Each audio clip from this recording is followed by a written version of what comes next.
All right, well, my name's Nick. This is Michaela. More importantly, behind us, you see Trua and Makaio. Now, we have a lot of people that are trying to get through Inside Look, and we want to meet as many of you as possible. So this is going to go pretty quick. We have about 5 minutes. So I'm going to tell you as much as I can and answer as many questions, but you're going to learn more and ask more questions the further you move down. So this is sort of the introduction. The basis of all of our training here at SeaWorld is based on positive reinforcement, something that's called operant conditioning. So we ask the animals to do behavior. It's their choice to do the behavior or not, and then if they choose to do the correct behavior, we follow it with some sort of reward or reinforcement. Of course, we use fish, but we use toys and back rubs and hose plays and ice and jello, always coming up with new ways to reward the animals when they do what we're asking them to do. If you go look at that board over there, see where it says HELPR? That's sort of our helper board, what we call our helper board. Those are just a couple of examples of the types of learning sessions or activities we do. Healthcare, H, right? Healthcare, anything healthcare related. E for exercise, L for learning, P for play. Who likes to play? There we go. I like to play. And then R, relationship. That's a big one because with positive reinforcement, we also build a foundation of a positive history relationship. The animals recognize us as individuals, and that is what allows us to do what we do with them in a safe, positive learning environment. They recognize us, more importantly, they trust us, and that's what allows us to do what we do here at SeaWorld. Now, out of the 5 killer whales, both boys behind us were born right here at SeaWorld Orlando. Milani and Malia were also born here at SeaWorld Orlando. And then who's been coming to SeaWorld for years and years and years and years? Right? Me too. You met her before, I'm sure. Her name is Katina. She this year celebrated her 45th birthday.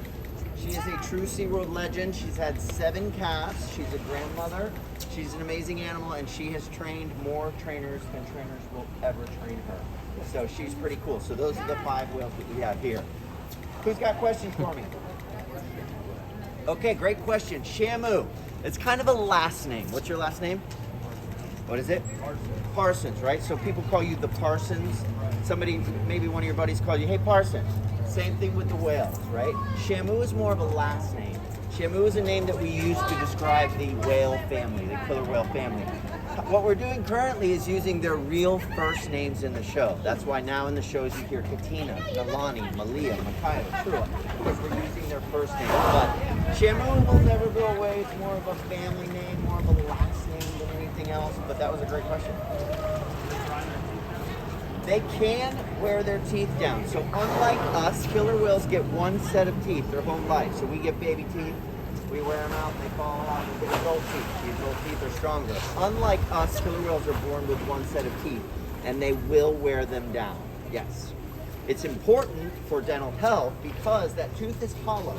So if that tooth is worn down enough, it can go directly to the jaw. So who brushed their teeth this morning?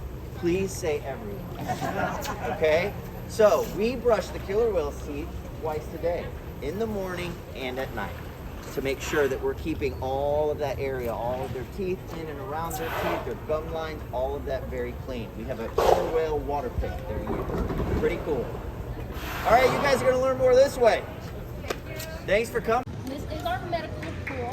Now it does look a little bit different than some of our other areas because this area is equipped with our quick rising floor. Basically, it's just a fast rising floor. It rises in a little under 20 seconds or so and slowly raise all the way up out of the water. And it's a great way, a super easy way for us to get hands onto our animals. And if we need to do any sort of medical procedure, it also allows our veterinary staff to access our animals without having to get in the water with them. So it's pretty cool. This area, since it is just a little bit different, is probably one of our most highly reinforced areas with our animals. Because as you can imagine, we can't explain it verbatim with English to an animal. It might be a little bit scary, right? Asking our animals to come in here, they're like, oh, I know this floor goes up and there's tables and stuff. It may be a little scary. So we tend to make this area super, super fun for our whales. They come in, we throw them a big party, or they come in and they go right back out, which leaving in itself can be reinforcing. So everything that we do with our animals is voluntary. It feels pretty gross. Except for the whale part. That's just gross.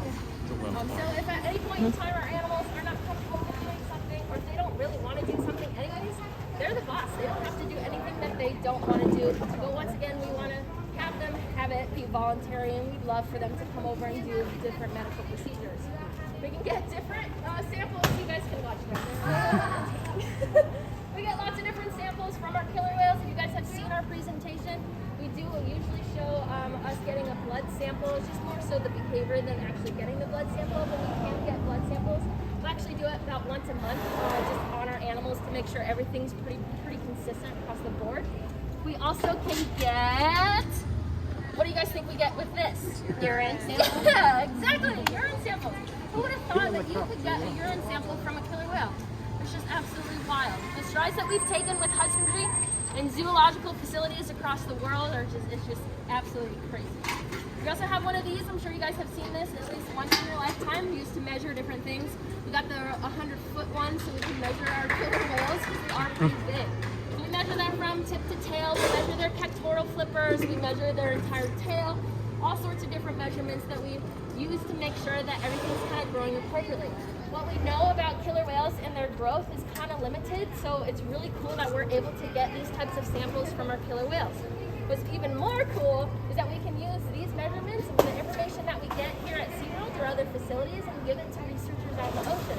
It'd be really difficult for them to measure a killer whale on the ocean, right? So we do it here. We get different samples. We can also get flow pictures from their exhales, just like petri dishes. We can get those samples, send them off. Blood samples, urine samples, all that information that we use or that we get, we can send to them out there that they wouldn't be able to get, and they can use that for those animals out there. They have drones too that they can fly over the killer whales, and they can say, okay, from 50 feet above, this looked like this with the photo that you guys took, the measurements that you took of your killer whales, so we know that this whale is now either pregnant because she's a lot bigger than the killer whales that you have. And it's just, I could talk about this for a long time, but I'm not going to do that. Do you guys have any questions about anything, any of that, any husbandry or anything about our medical? How do you guys become like what you are? Everyone's path is just a little bit different. It is fairly competitive, as I'm sure you could imagine. So they usually look for some sort of 4-year degree, typically in psychology. A lot of what we do is based on behavior, right? A lot more of the sciences and stuff we leave to more like the veterinary staff, but as far as behavior and asking like our animals to come in or training our animals is, yeah. Yep, would never have thought it, right? A lot too, it is, since it is pretty competitive, a lot too they look for some sort of like external experience. It could be like volunteering or internships or something, but typically when you get hired in a facility, whether it be SeaWorld or another facility, you're going to have in-house training. So even if you get placed here and you have lots of other experience, they're still going to put you under a mentorship program, and you kind of do a lot of in-house training. She was dropped off at the Audubon Center for Birds of Prey. They came in the morning and saw a little baby in their night drop-off box, so they had to hand raise her. So because of that, she's imprinted on people, which means she identifies as being a human more than a bird. So Fish and Wildlife dudes are unreducible because of that.